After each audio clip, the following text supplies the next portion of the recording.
maaraman dyan. At magdaog kita, aramon niya to ang kakaibang mga impormasyon, mga istoryang mapapakinabangan bago ang panguntuhan. Totoo yan! Uya na ang programang Aramon Nyato digdi sa DCGB. Kaiba si Mardela, Aramon Nyato.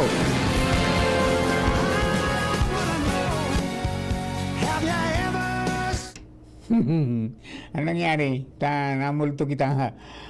Hoy, mga kababayan natin, good morning po sa Indugabongs. Welcome sa iyong programa ngayon pong Aldaw na Inin Lunes.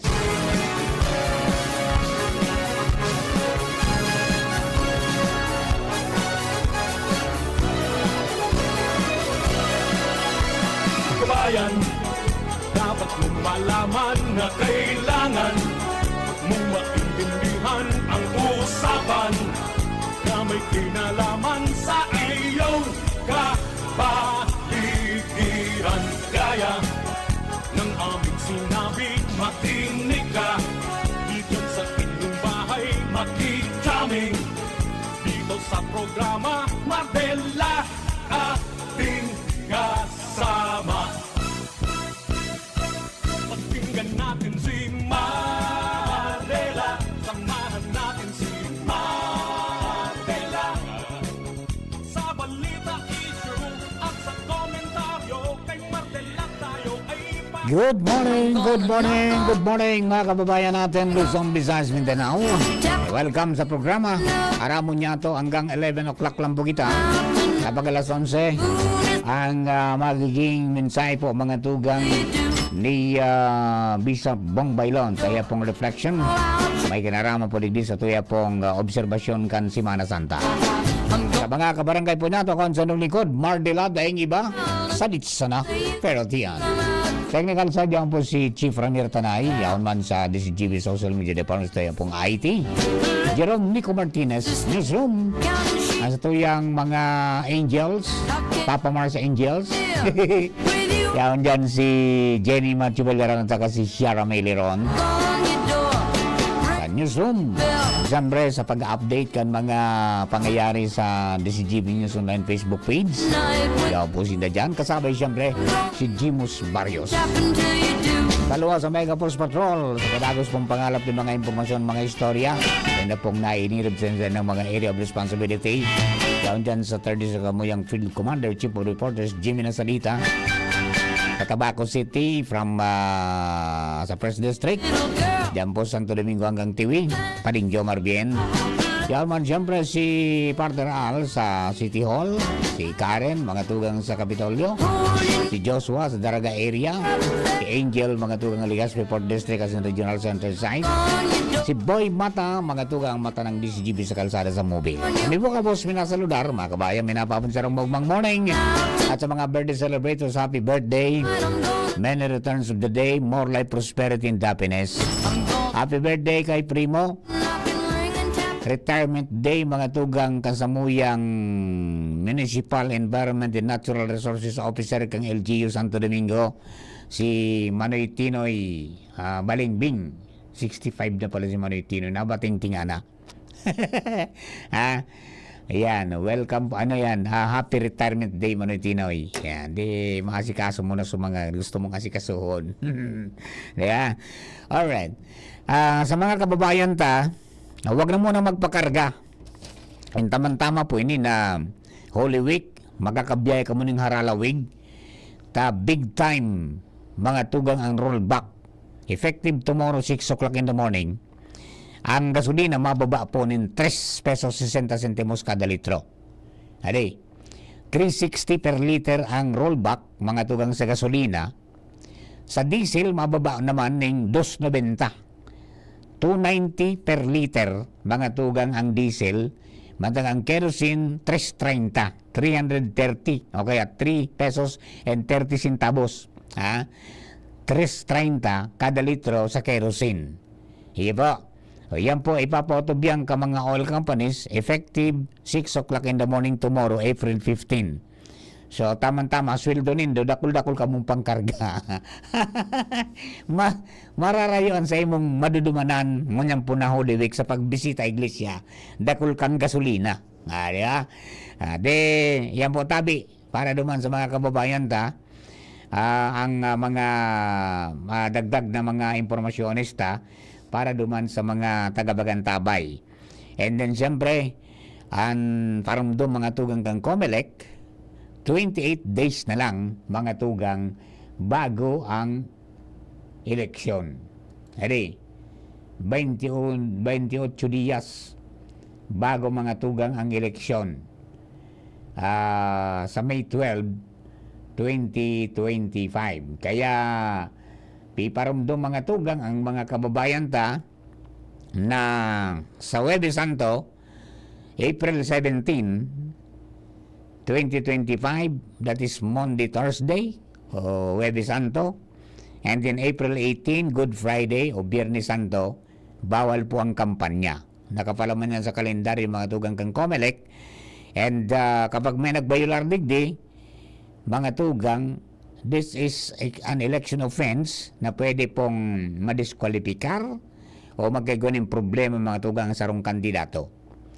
Kaya sabihan pati sa mga mga suportadores na bawal ang pangampanya dyan po sa man na platform mga tugang. Hadi, wala munang kampanya ng Huwebes Santo saka April 18. Yan sabi kang COMELEC, patanid kang poll body na this is an election offense. Kaya piging kanya nga ni sa publiko na magreklamo ngaya kamo.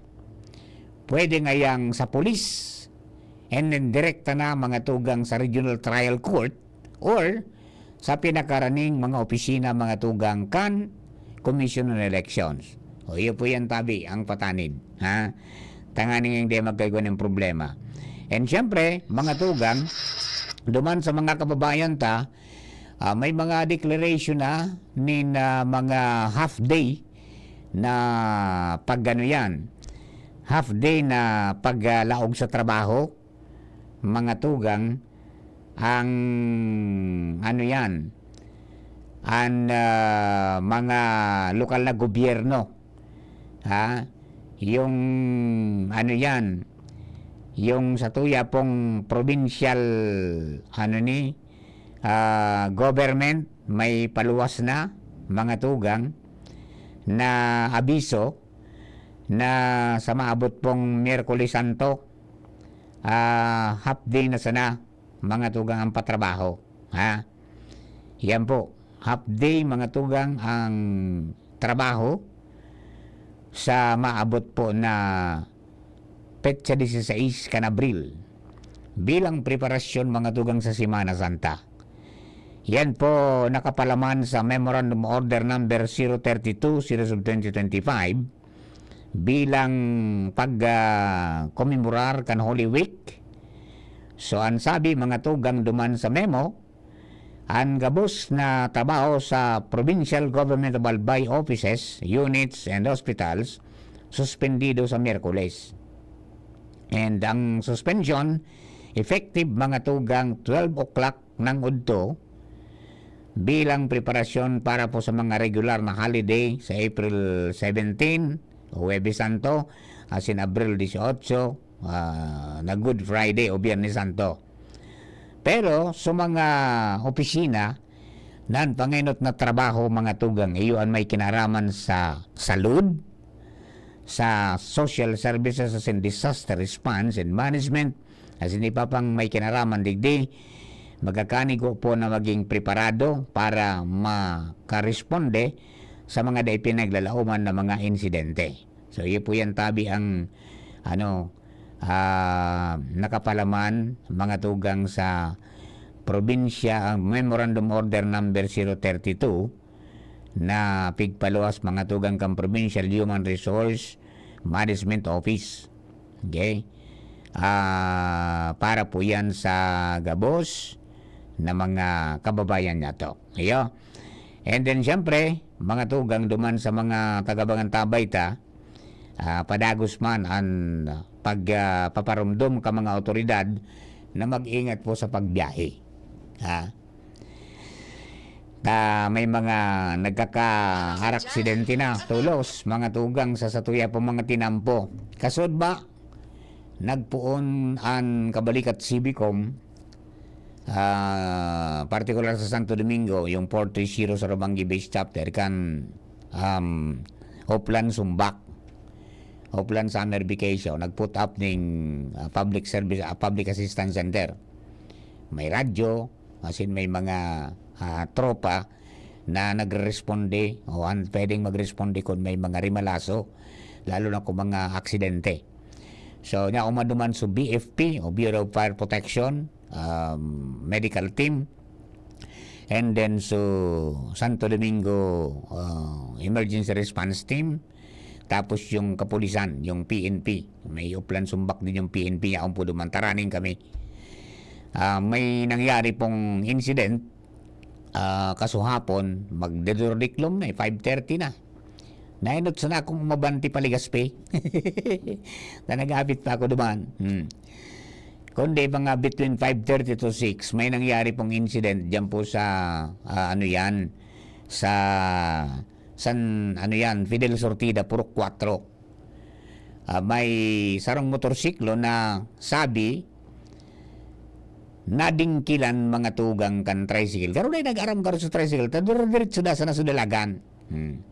Tan istorya mga tugang kan mga nakasakay, partikular kang babaeng na entrevista mga tugang kang kabalikat, na naggilid sinda tangani na paagihon mga tugang su ambulance. Tayo baga ang proper kapag may nailing nadangugang nagawangwang, pagiling mo sa likodan mo mga tugang may ambulance, magilid ka to give way mga tugang dyan po sa emergency transport vehicle na yan. Okay. Di naggilid sinda, o paggilid ka na tumbol da kang tricycle, dahil man sila inintindi. Maray na lang ta maldit sa naman sa mga tama, kumbaga may mga backcross na sa lower and upper extremities kan lawas. Di tinawan po ning magkakaligong first aid kan mga pagiriba asin kan mga taga BFP, Bureau of Fire Protection. Pagkatapos nag-abot sa ambulansya kan Santo Domingo Emergency Rescue Team, dinara mga tugang su mga pasyente tulo pasiring digdi sa Legazpi City Hospital. Ta mga taga Legazpi pala nito natulo. So tricycle lang doon niya, dahil nakukuha. Dahil garo na plakahan. Kung naplakahan ko ta, mga tugang, di na, madali itong ma-identify, madali itong mahanap ta. Pwede yan ipahanap mga tugang sa LTO. Di ba? Yan ang pinakamadali. Kundi, siguro sa kabiriglaan, mga tugang yun na po ang nangyari, Irakman. Kaya mag-iingat po kita tabi. Lalong-lalo na dyan po sa intersection, dyan po sa Basod. Yan ang crucial Kurbada, so pasisiring mga tugang sa Legazpi and pasiring sa Tabaco, dyan nag-aagi po sa diversion, tapos may macros na so hali mga tugang sa Santo Domingo. Dyan ang perming day magmadali sa mga hali sa Santo Domingo, hilingon mag-clear, stop, look and listen. Pag clear sa kak, may minapuwersay, kaya minsan arabot. Kaya po duman sa mga kababayan ta, mga tugang, magkunyang kita magluhay sana. Dahil man ang maubos na tinampo, ang importante makaabot kitang ligtas tabi sa satuya mga destinasyon. Tayo po yan ang mga dapat niya itong tandaan sa mga kababayan ta. Mag-iingat kita. Ngani pong day kita mabugtak sa peligro. Ayan. Okay? Sa mga kababayan ta po, na mga pasiriring sa mga resorts, ayan tabi. Magkunyang kita, magpasiguro sa napirmi. Magpasiguro tabi. Asin bantayan ng mga pag-iribat ang ani pong day magkaigwan ng rimalaso. Alright. So, yan po ang mga sabi nga ni kaya ni parumdum sa naman ngani po na yan day kita makalingaw. Minsan yung excitement, yan po ang culprit Yan ang rason mga tugang kung nga may nagkakaigwa ng mga problema po dyan sa tinampo. Sa kapagmamadali. At saka kapag tapos na ngayon, halimbawa ang puro picnic, sa mga naka 5-6, sa mga nakainom, nakatuma. Okay? So yan po tabi. And dakol pa, na mga magsiset up mga tugang ni mga assistant sanders, kaya aduman po sa mga kababayan ta, o para sa mga mapasilin sa First District, maagi ka mo Santo Domingo, kung may VHF ka mo, may radyo, o pwede ka mo mag-upload dyan, sa frequency na 143.500 MHz. 143.500. Yan po tabi ang working frequency na pinagsubmit mi mga tugang dyan po sa National Telecommunications Commission. Okay? And then garo ang NTC maglilibot man because they were also tasked mga tugang na siguruhon na ligtas po ang mga pagbiyahe kan sa tuya po ng mga mga kababayan. So DOTR including LTO asin po ang LTFRB, yan may man sinda mga tugang na oplan maayos na paglalakbay. Di ba? Yung PNP may oplan Sumbak, may oplan Simana Santa ang BFP. Everybody mga tugang is there para po magtabang. And then sa Merkules mapuon man mga tugang so mga Motorist Assistance Center kan DPWH, Regional Office number 5 asin ka mga district offices natin. Okay, sige po. Dugaan ta mga istorya ali po dyan sa luwas. This time, nasa linya si Angel Mostaza para po sa mga dugang natong impormasyon hali po dyan sa field. Angel, good morning. Please come in. Good morning, Sir Mar. Good morning sa mga parantabay. Grabe na ang init digdi sa luwas. Sa mga dagdag na bareta, uminabot na sa 5,268 na pasaheros ang nagluwas sa Bicol Region na sa paagikan man iba-ibang pantalan sa rehiyon. As in, uminabot naman tabi, Sir Mar, sa 6,286 ang mga nag-arabot o inbound travelers sa Bicol Region. Yung outbound, sobra 5,000. Opo. Yung inbound, sobra 6,000. Yes po, Sir Mar. Sa mga rally din Ining dato ni Sir Mar, hali po ini sa Coast Guard District Bicol as of 6 a.m.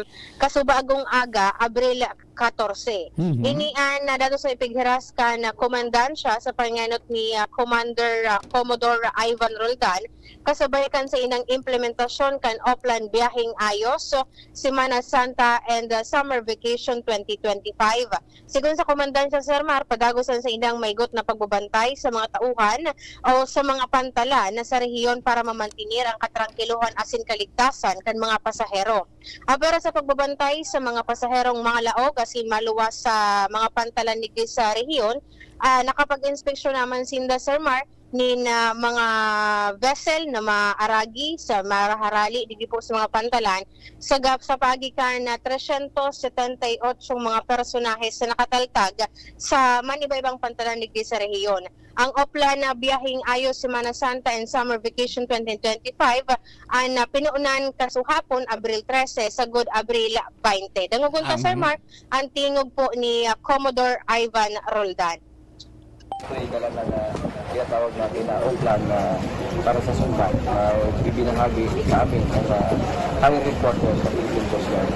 At kami naman ay paagad-agad mag-cascade mag-relay ng aming mga instruction sa mga stations at substations para maging heightened alert kami sa buong panahon ng hindi lamang ng itong Holy Week but yung pagmumuhan ng Sumba hanggang matapos ito sa June. Kaya asahan nyo ang Philippine Coast Guard, meron po tayo mga passenger assistance center sa mga pier, sa mga barko na nag-inspection para masiguro kaligtasan natin mga So yan gabi, Sir Mar, ang tingog ni Commodore Ivan Roldan. Pero so as of breakdown ka to, Sir Mar, ng mga pasaheros, kung sa in particular na mga pantalan, after na dapo kang Semana Santa, sinda mapaluwas ka iyan. Ayun. Ano daan mga dapat na idarahon? Syempre, Sir Mars, so mga kutsilyo, mga matataro, mga badil, dapat syempre igwa po sindanin mga certification, lalo na itong suhali po sa Commission on Election dahil papalagos po exemption. ang implementasyon ka itong su election gun ban. Syempre, bawal itong su mga kargamento na ipinagbabawal. Bawal syempre ang droga.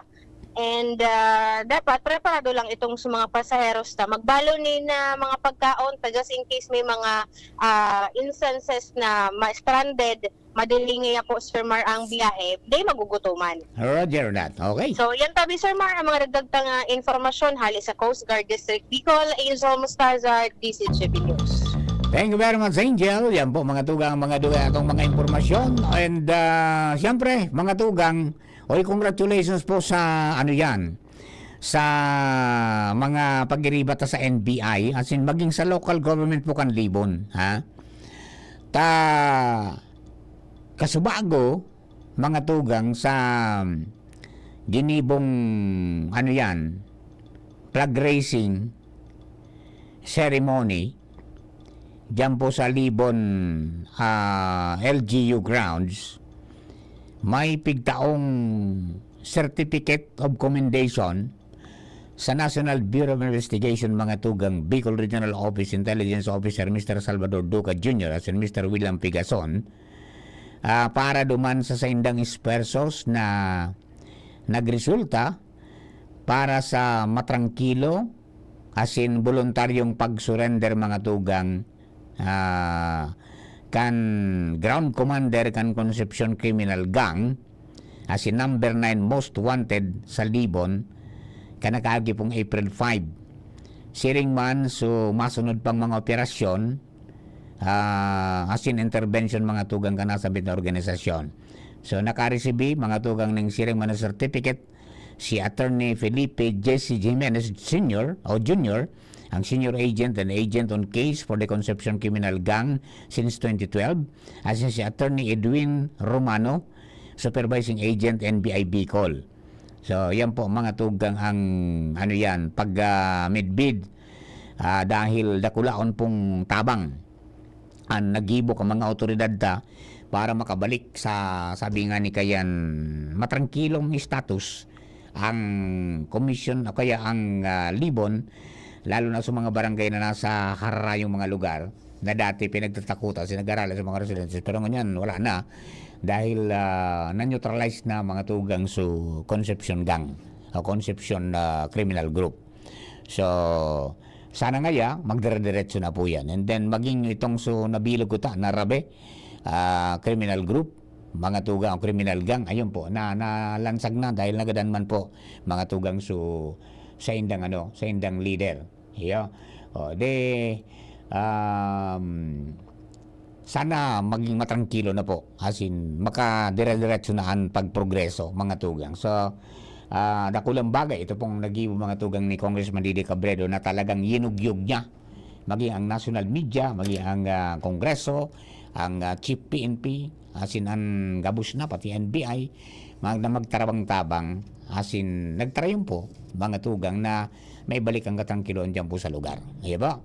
Sige po. Dahil na po pagtugutan pa na magbalik giraray po yan na problema dyan, magtarabang-tabang na po ang gabos para sa katrangkiloan. Alright? Bueno, mga tuga, ako po isya na muna dito sa programa. Para po mailog taso nagkapirapan mga dapat nilawag ni Chief Ramir, and then makapon po sa tamang oras man ini po na magiging reflection mga tugang ni Bishop Bong Bailon unyang pong Lunes Santo. Tendo ka boss, thank you, and God bless the Philippines. Abangan sa Radyo DZGB